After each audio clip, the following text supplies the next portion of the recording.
Hello once again, Niner Faithful, and welcome to another episode of 49ers Playbook on the channel that's trying to answer the whys and hows of the game. This past Sunday, the 49ers were able to cruise to their 10th win in a row and solidify the second seed in the NFC with a resounding win over the hapless Arizona Cardinals, who have become the second team to fire their head coach immediately after getting blown out by San Francisco. The game started out close, with Arizona trailing by just 1 point with less than a minute to go in the first half. But the 49ers were able to outscore the Cardinals 24-0 in the final 30 minutes and 24 seconds.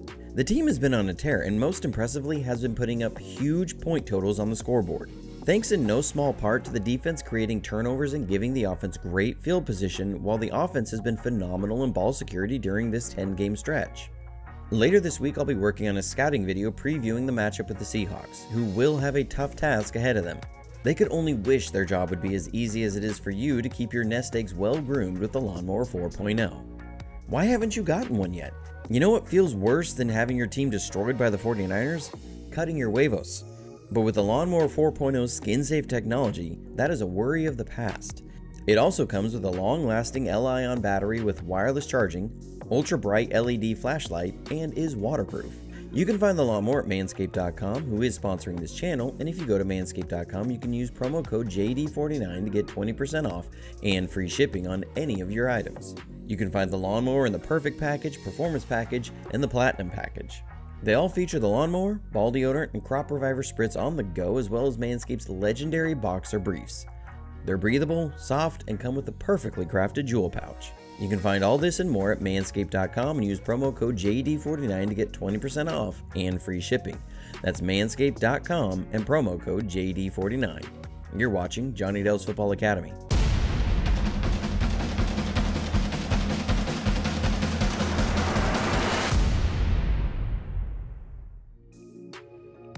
Things started out rough for the defense when they gave up a huge play on a flea flicker. Yamador Lenore has taken some heat from fans, and I was critical of him last week as well, but I can't really put a ton on him for this play. He's in great position, Green clearly shoved him in the back on this play, and the bigger concern for me is why doesn't Gibson get Green on the ground? But Arizona is able to start things out with a bang.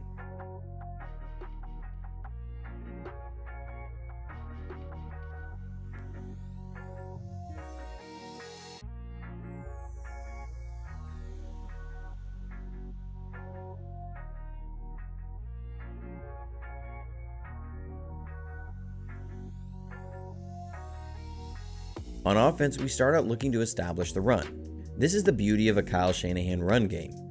So we're playing a division opponent who knows we want to establish the outside zone. So how do we start out? So we run outside zone so much, we're going to start this play out looking like an outside zone where we'll shift Kittle over, motion Juice late, and snap it with him getting a running start to the edge. But this time we run it inside from the handoff. Why? Let's look at it from the end zone. If you've watched the channel, you're familiar with this, but our outside zone is based around the reach blocks the guards would look to execute to cross the face of the interior defensive lineman and seal them off to allow Brendel and Williams to get up on the second level. So what these interior defensive linemen are taught to do is occupy the center and tackle, keep them from getting to the second level, and draw double teams. But now you use that against them. You give the same look and watch the 3 technique. With the wide zone action, he looks to attack the outside shoulder of Trent Williams. This allows Williams to seal him off and Brunskill to get to the second level, and you get McCaffrey on a nice gain. This is a clever way to attack your opponent in a way you know they'll try and counter what you do normally. Then we get a huge gain from Juszczyk.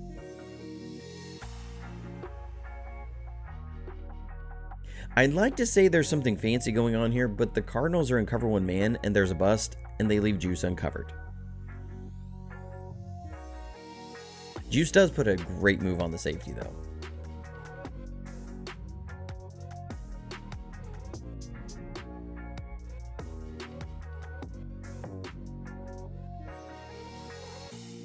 Then we have another nice variation on the opening drive on this pass to Ayuk.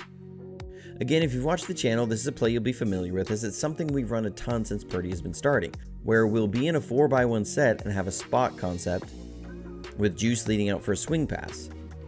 We've run this play probably almost 10 times since Purdy's been starting, and we've always had Ayuk on a backside slant. Here, we have him run a curl route. You can see the linebacker is flying out to attack a slant that never comes.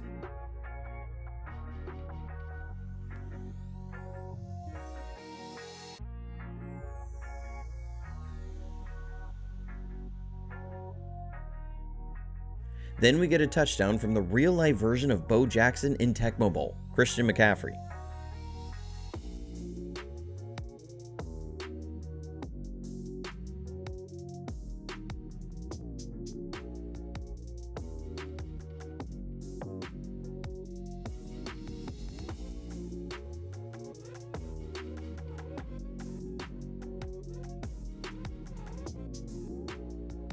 We start out with McCaffrey split wide, and you can see a linebacker alerting the safety so that they have a proper matchup in man coverage. So when McCaffrey motions, you'll see the safety travel. We then motion Debo late, and this will change the strength of the formation, where to the top you'll now have 3 receivers, and to the bottom you'll have 2. Why is this important? Because to make sure the defense has numbers, their help defenders are going to shade to the 3 receivers side and keep their eyes that way. Arizona drops 8 in coverage, and you see the 2 underneath zone defenders have their eyes to the 3 receiver side. But we're running a screen to the 2 receiver side. Burford is able to pick up McCaffrey's man defender, and it springs him loose. The Cardinals actually recover fairly well, as they'll have 4 defenders on 2 blockers. And we're really only able to get on 1 guy, but McCaffrey beats 3 guys to get into the end zone. That is a human cheat code.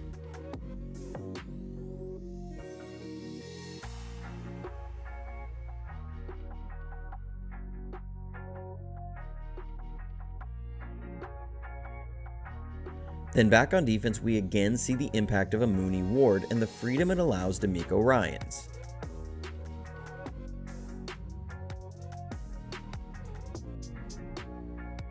So the Cardinals come out in a 3x2 set with the running back in the backfield.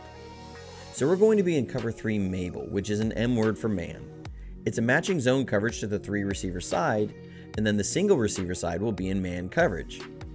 And Hufanga will then match the running back into the flat. The hard part about this coverage is that you better have a guy who can handle one-on-one coverage on the back side. Here they're going to have AJ Green just run a fade stop route on Ward.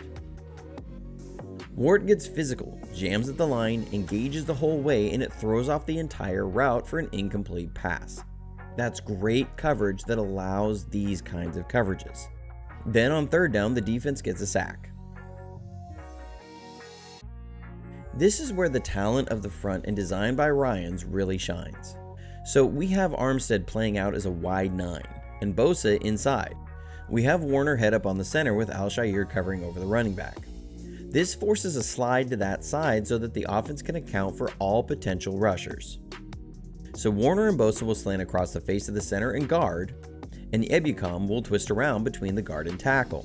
You see the rush lane it creates, and as the running back steps up in the hole, he's forced to take on Ebukam, which no team ever wants their running back on a defensive end in pass protection, and Ebukam beats him for the sack. Back on offense, we give up a big sack. Burford gets beat by the future Hall of Famer JJ Watt. You would expect Brendel, with no extra threat coming from the other side, to help a little bit more, but instead it goes down as yet another sack to add to Watt's impressive total. Then on 3rd and 15, we have a missed opportunity.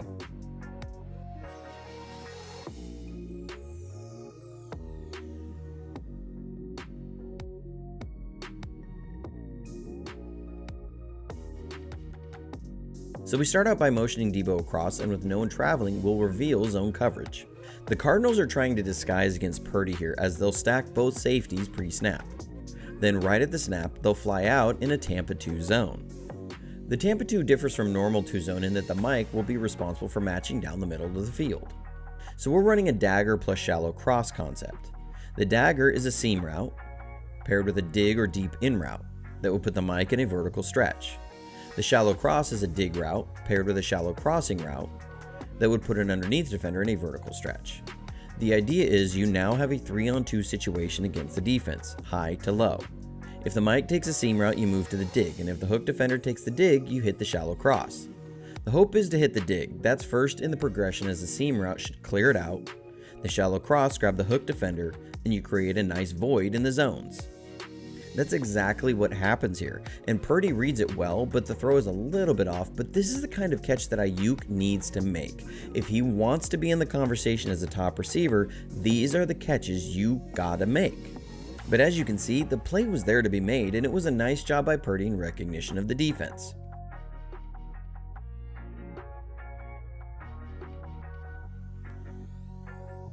Back on defense, we're able to get a turnover on downs with a fantastic stop on 4th down. They're going to try and get a sneak with a double on Armstead. He just plugs this whole thing up, and Warner comes over the top of the pile. On the next drive, Kyle ends up getting beat here.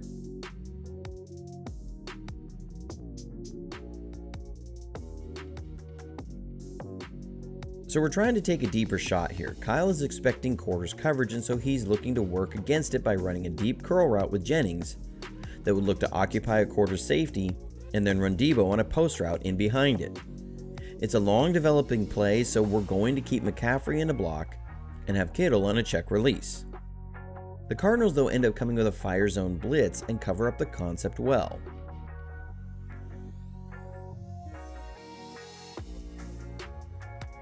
From the end zone, we see why Purdy isn't able to get to Kittle on his check down.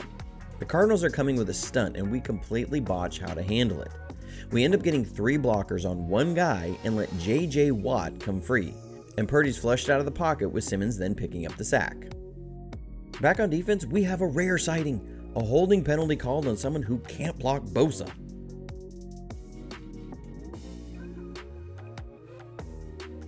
This sets up 3rd and long and again shows what makes our defense special. So we run this coverage quite a bit where we'll come with a 5-man pressure and play a matching zone behind it to the multiple receiver side. Lenore's in man coverage, and to the 3 receiver side, Warner will be responsible for the first in-breaking route and match it. Ward will be responsible for any vertical from the number 2. Mooney Ward will pick up the number 1. Hufanga will look to either bracket the number 3 or 2 should they come over the middle, and Gibson will be the deep safety. This is the flexibility Fred Warner gives you. There's not a lot of linebackers in the NFL defensive coordinators would be willing to be matched up on receivers like this. Then there's the closing speed and tackling of Warner. The pressure forces Blood to check it down to a running back who leaked out, and it looks like he's got a ton of space to go pick up a first down. But watch the closing speed and open field tackling of Fred Warner. Want to know why he's All-Pro Fred? That's why.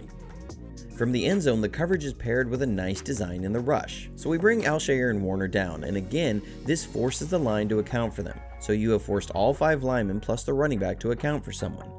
So now you bring Amenahu across the face of the center and twist Alshire around. At the snap, we drop Warner out, and you'll see this has managed to bring 5, have a guard blocking no one, and you get Alshire through as a free rusher. Then the next drive, we were moving the ball well, and then Brock Purdy had a bit of a rough stretch of plays. It started out with a pass, he drifted a little bit into trouble and then tried to make an off-platform throw that went incomplete, and then this play. So I showed on the first play of the game, we ran an inside run where we made it look like our wide zone.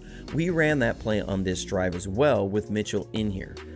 I think Purdy thinks it's the same thing. He got confused on the play somewhere. This is supposed to be a wide zone, but he turns to hand it off like it's going to be inside. The whole blocking is all wide zone, so when Purdy goes to hand it off, Mitchell isn't close enough. So he just tucks it and gets what he can, and it's a loss on the play. It also leads to a 3rd and very long that we don't convert.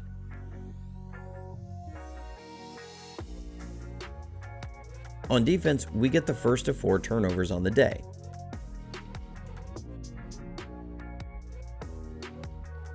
This is just things bad teams do.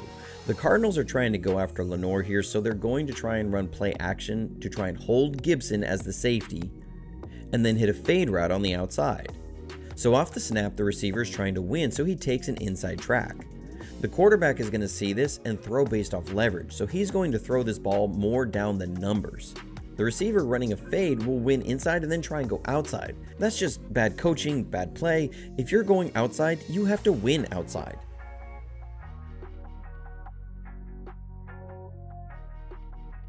Then, the play fake never held Gibson. The quarterback didn't look him off. He's able to read the quarterback the whole way and go to a ball nowhere close to the receiver and pick it off to set up the offense at the 18-yard line.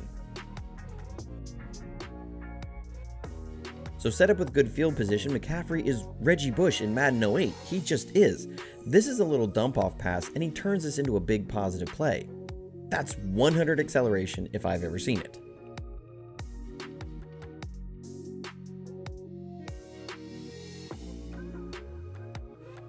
We then make it unfair for teams by getting Elijah Mitchell in for a touchdown.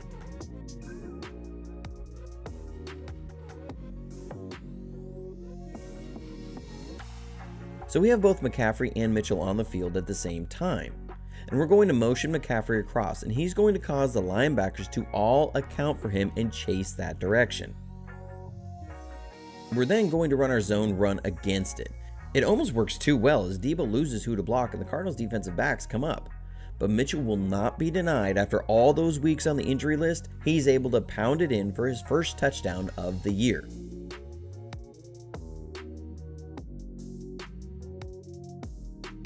Back on defense, Bosa gets his 18th and a half sack on the season. This is just crazy. His transition from speed to power is just ridiculous. And he drives through the left tackle to get to the quarterback. He looks like he's pushing a blocking sled, not a person paid a lot of money to keep people from the quarterback. So back on offense, so you can see Kyle using these different runs in succession. Here we have the outside zone, and it's a good gain, but Arizona gets called for an offsides. But note the shift by Kittle, the motion by Juice, and the outside zone. So now we put Juice in motion the same way again, and right at the snap, we also pull Kittle. But now it's an inside run on a split zone. Why do I keep calling McCaffrey a cheat code? Watch this jump cut.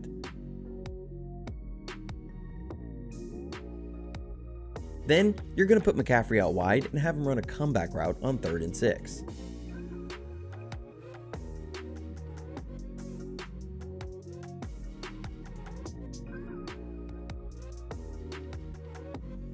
Then we're going to get George Kittle with his first touchdown of the game.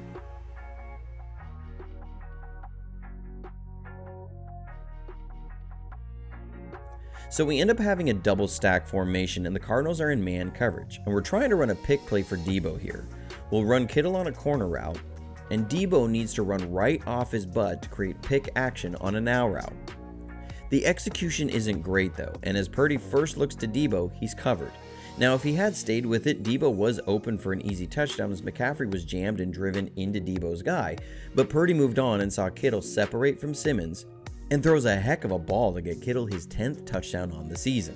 And the 49ers go up 21-13 right before the half.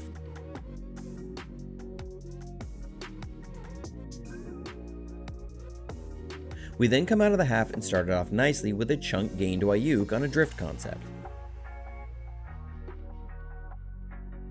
The drift is something we run a lot and did a few times in this game. You run hard play action and bring a drift route in behind it, which is an in-breaking route at 7 steps to the hole in the defense.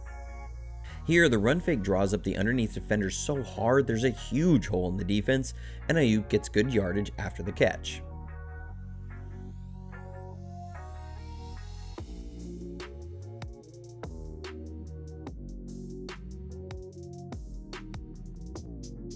Then, after Watt gets his second sack and his 3rd and 17, what do? Of course, you give it on a draw to McCaffrey.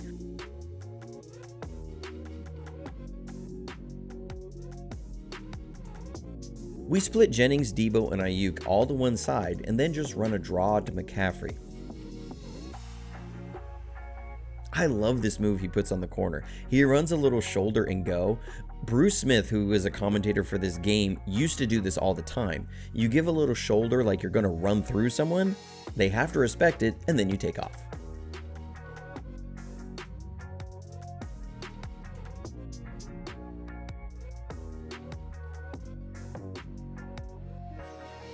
We then get an explosive on a swing pass to Mitchell.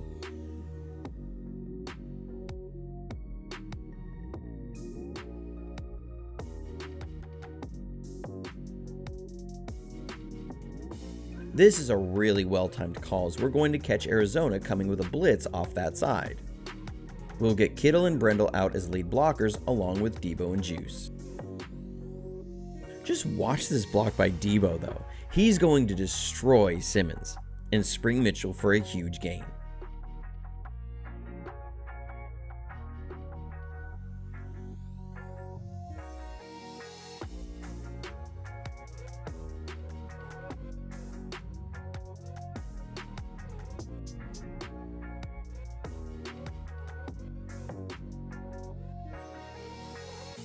This sets up Mitchell's second touchdown of the game. So we're back to seeing the same motion, and now we do run the outside zone. And watch Kittle take this man out, and Mitchell finish another tough run.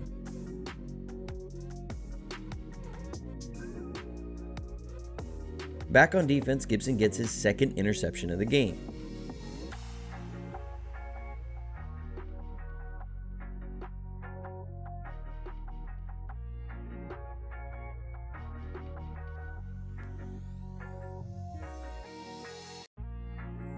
So we like to sit in this shell look a lot, and we can go a number of different ways with this. Here we'll end up rotating into a cover 3 Buzz Liz. Buzz is a B word for backer in the flat. Liz is an L word for left for the safety. So it's cover 3 with the left side backer in the flat and Hufanga playing the hook spot. The thing about this is Hufanga will have to match the number 2 if he goes vertical, and Fred Warner is responsible for matching the number 3 across the field. Real quick, when I'm talking about the number 2 or number 3, I'm talking about the numbering of the receivers from the sideline. Outermost is number 1, then number 2, and number 3 on the 3 receiver side, and number 1 and number 2 on the 2 receiver side. This will be important in just a second. The Cardinals are trying to run a play they tried on us in the first meeting. They're going to run a hook route to try and grab the hook in the deep third corner, and then run a deep over route in behind it. But as the play develops, first Hufanga has his eyes in the right spot, identifies the release pattern, and sees this route is now the number 3, and you see Fred Warner identify it and pick it up. We've got it covered perfectly, but Blow is reading Lenore, who he sees sit on the hook route, and throws this ball out there, and it never had a chance.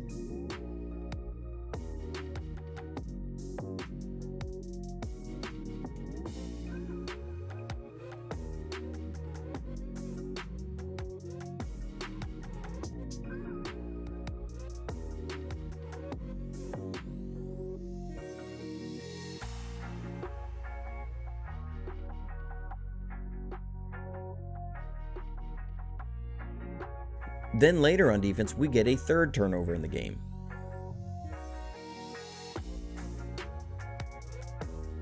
Jordan Willis has really come on down the stretch, and I love the way the guy plays. Tons of hustle, tons of effort. Here he goes and makes a hustle play for a strip sack.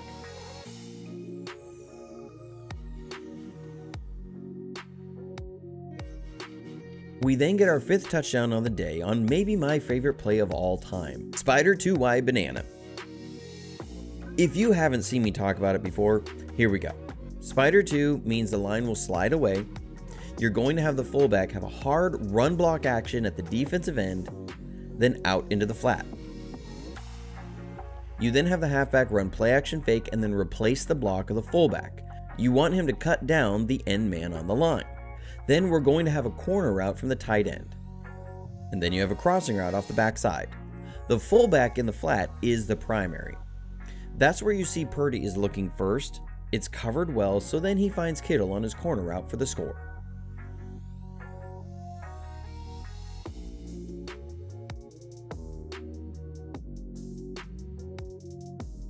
Then Odom puts the finishing salt on it with the 3rd pick of the game.